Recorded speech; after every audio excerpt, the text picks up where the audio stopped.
Assalamualaikum warahmatullahi wabarakatuh. Kami dari kelompok 9 yang beranggotakan saya sendiri Muhammad Suryadandi, Nelson Irfandi, Arbeni Cahaya Putra, dan Sandi Ramadan. Kami akan mempresentasikan pertemuan 9, yaitu laporan dan proposal bisnis. Pengertian laporan bisnis. Laporan bisnis adalah suatu laporan yang memiliki sifat netral, tidak memihak, memiliki tujuan yang jelas dan rencana penyajian fakta kepada seseorang atau lebih untuk tujuan bisnis tertentu. Biasanya diminta oleh mereka yang memiliki kewenangan yang lebih tinggi dan memiliki suatu tujuan tertentu. Kegunaan penulisan laporan bisnis. 1. Untuk memonitor dan mengendalikan operasional perusahaan. 2. Untuk membantu mengimplementasikan kebijakan dan prosedur perusahaan. 3. Untuk memenuhi persyaratan-persyaratan hukum dan peraturan-peraturan yang berlaku bagi perusahaan. 4. Untuk mendokumentasikan presentasi kerja yang diperlukan baik bagi keperluan internal maupun eksternal. Yang kelima, untuk menganalisis informasi dan memberikan bimbingan bagi pengambilan keputusan atau isu-isu tertentu. Keenam, untuk memperoleh sumber pendanaan atau membuka bisnis baru. Selanjutnya, aliran suatu laporan bisnis. Yang tertinggi ada pemegang saham, di bawahnya ada dewan komisaris, di bawahnya lagi ada manajemen eksekutif yang beranggotakan yaitu fungsi operasional dan staf, ada produksi, pemasaran, keuangan, dan SDM. Selanjutnya, karakteristik laporan bisnis. Suatu laporan bisnis memiliki karakteristik antara lain netral, tidak memihak, objektif, logis, dan tidak emosional. Selanjutnya, menyajikan fakta, peristiwa, kondisi, produk, perkembangan, masalah, dan sebagainya. Selanjutnya, disusun secara sistematis, memiliki tujuan yang jelas yaitu membantu pemecahan masalah dan pengambilan keputusan, umumnya diminta oleh pihak yang memiliki wewenang lebih tinggi. Selanjutnya ada pengorganisasian laporan.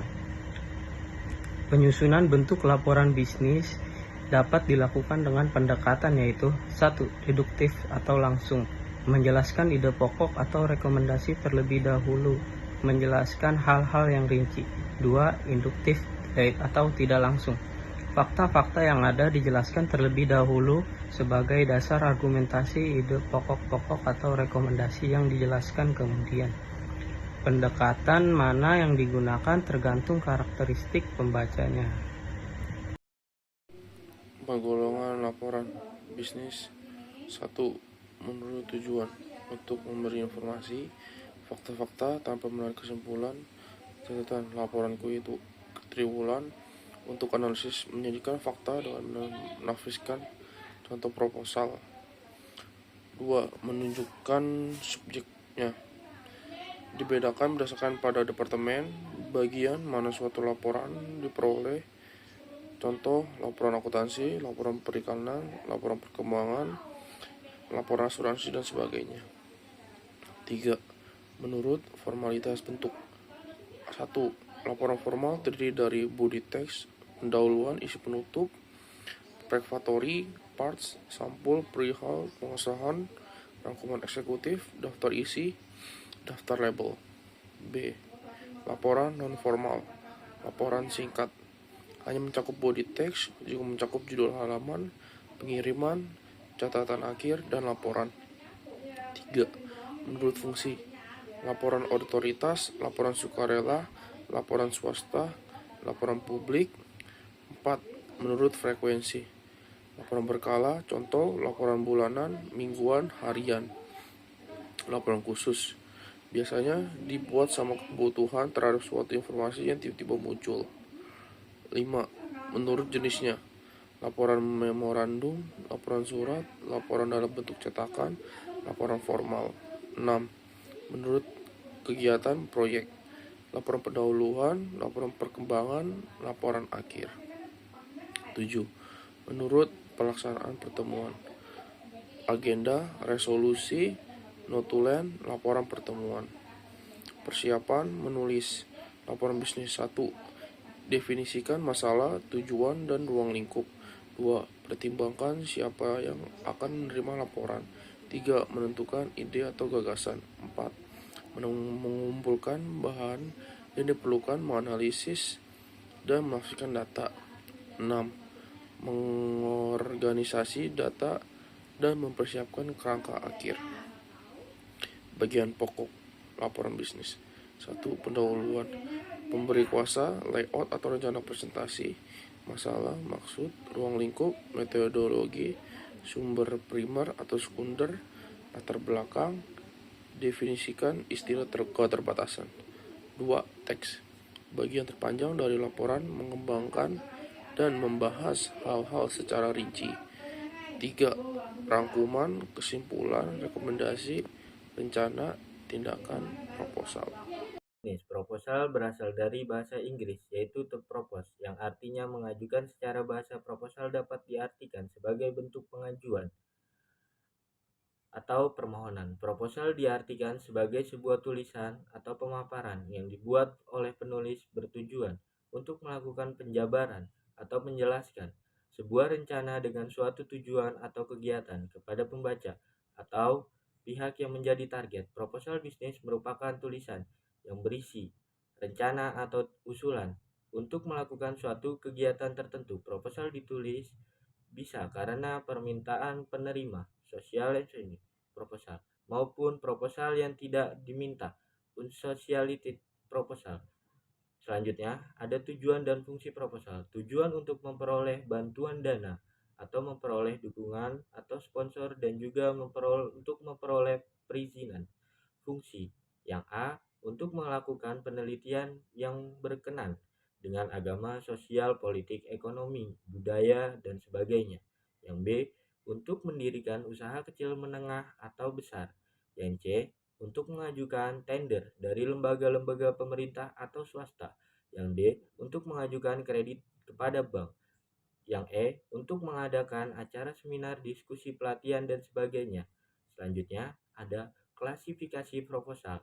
Yang pertama, proposal internal, digunakan untuk meminta keputusan dari para manajer dalam organisasi. Proposal internal terdiri dari A, proposal pendanaan yang meminta dana dan dukungan manajemen terhadap proyek baru. Yang B, proposal proyek umum yang meminta izin untuk mengambil tindakan atas proyek khusus. Yang kedua, proposal eksternal digunakan untuk meminta keputusan dari pihak luar organisasi. Proposal eksternal mencakup yang A, proposal investasi yang meminta pendanaan dari investor eksternal. Yang B, proposal dana bantuan yang meminta dana dari badan pemerintah dan organisasi pemberi sponsor lainnya. Dan C, proposal penjualan yang menganjurkan solusi individu pada calon pelanggan dan meminta keputusan pembeli. Strategi organisasional proposal. Yang pertama, proposal tergantung apakah penerima mengharapkan proposal itu dan yakin diterima. Kedua, pendekatan yang digunakan. A. Pendekatan langsung digunakan bila masalah dan solusi sudah dikenali dan telah ditetapkan. Menekankan pada rekomendasi. B. Pendekatan tidak langsung dipakai jika proposal tidak diminta, yaitu menekankan pada argumentasi. Sistematika penulisan proposal bisnis. Dalam penulisan proposal bisnis, hal-hal yang menjadi dalam acuan bagian-bagian sebagai berikut. Di sini ada cover, kata pengantar, daftar isi.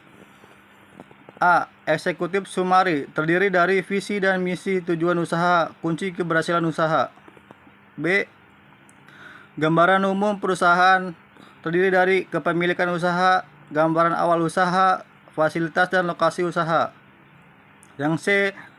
Produk terdiri dari gambaran produk, gambaran persaingan, gambaran penjualan, rencana pencapaian teknologi masa depan produk. Yang gede, ringkasan analisis pasar terdiri dari segmentasi pasar, strategi STP, segmentasi, targeting, positioning. Ringkasan analisis usaha, rekanan usaha, distribusi, persaingan utama.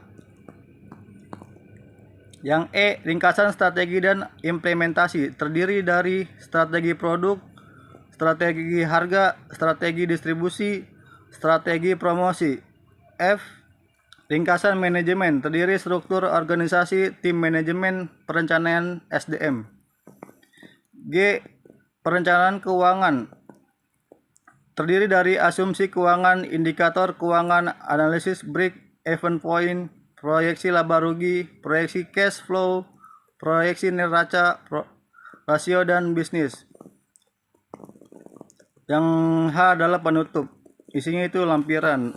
Itu saja video dari kelompok kita. Sekian dan terima kasih.